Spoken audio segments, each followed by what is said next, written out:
মধ্যপ্রাচ্যের আকাশে আবারও যুদ্ধের আগুন। গভীর রাতে ইসরায়েলকে লক্ষ্য করে দফায় দফায় ক্ষেপণাস্ত্র ছুড়েছে ইরান। 1 ঘন্টার ব্যবধানে অন্তত 3 দফা হামলা হয়। সাইরেনে কেঁপে উঠেছে তেল আবিব, হাইফা, জেরুজালেম। শহর জুড়ে বাংকারে ছুটছে হাজারো মানুষ। রাস্তায় নেমেছে আতঙ্কের ছায়া। ইসরায়েলি গণমাধ্যম টাইমস অব ইসরায়েল জানিয়েছে, গভীর রাতে নতুন করে মিসাইল নিক্ষেপ করে তেহরান। দক্ষিণাঞ্চল জুড়ে সতর্কতা সাইরেন বেজে ওঠে। বাসিন্দারা ছুটে যান আশ্রয় কেন্দ্রে।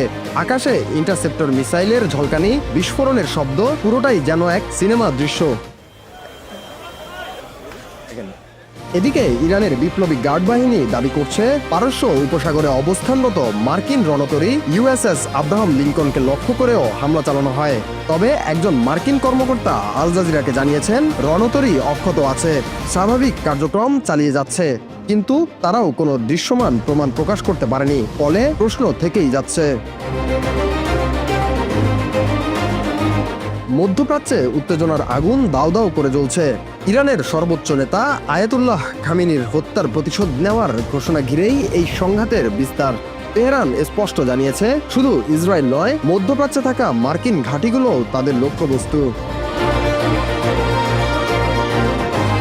কাতার, Bahrain, Jordan, Oman, Kuwait, Saudi আরব এবং সংযুক্ত আরব আমিরাত, এই দেশগুলোর একাধিক বিমানবন্দর, আবাসিক ভবন ও হোটেল ক্ষতিগ্রস্ত হওয়ার খবর মিলেছে। হতাহতের তালিকায় রয়েছেন কয়েকজন মার্কিন সেনাও।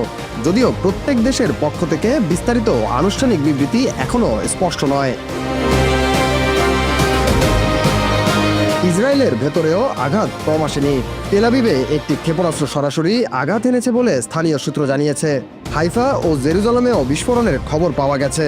ইসরায়েলি প্রতিরক্ষা বাহিনী আইডিএফ আকাশ প্রতিরক্ষা ব্যবস্থা সক্রিয় রাখলেও সব ক্ষেপণাস্ত্র প্রতিহত করা গেছে কিনা তা নিশ্চিত করা যায়নি। অন্যদিকে সীমান্তবর্তী একটি রেজিমেন্টের সদর দপ্তরে ইসরায়েলি হামলায় 40 জন ইরানি সেনা নিহত হয়েছেন বলে দাবি উঠেছে। সেই ঘটনার পরই প্রতিশোধের আগুন যেন আরও তীব্র হয়ে ওঠে। তেহরান থেকে একের পর এক মিসাইল ছোড়া শুরু হয়। ইরানের অভ্যন্তরে প্রতিশোধের আবেগ এখন তুঙ্গে। পবিত্র জামকারান মসজিদে উত্তোলন করা হয় লাল পতাকা, যা প্রতিশোধের প্রতীক হিসেবেই পরিচিত। এই পতাকা ওঠা মানেই যুদ্ধের ঘোষণা। রক্তের বদলা এবার নেওয়া হবে। পারস্য উপসাগর জুড়ে সামরিক জোট, আঞ্চলিক ঘাঁটি, জ্বালানি সরবরাহ সবকিছু জড়িয়ে গেছে ইরান ইসরায়েল যুক্তরাষ্ট্র যুদ্ধে। তেলের বাজারে অস্থিরতা, আন্তর্জাতিক ফ্লাইটে বিঘ্ন, বিশ্ব অর্থনীতিতে চাপ, সব মিলিয়ে পরিস্থিতি ভয়াবহ মোড় নিচ্ছে। একদিকে ইসরায়েলি আকাশ প্রতিরক্ষা, অন্যদিকে ইরানের ব্যালিস্টিক ও ক্রুজ মিসাইল।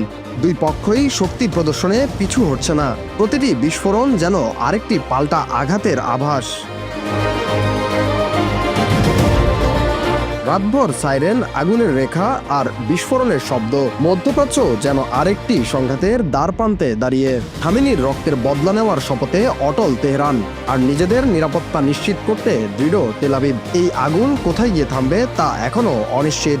তবে স্পষ্ট, পরিস্থিতি ভয়াবহভাবে ধীরে ধীরে বিশ্বযুদ্ধে মোড় নিচ্ছে।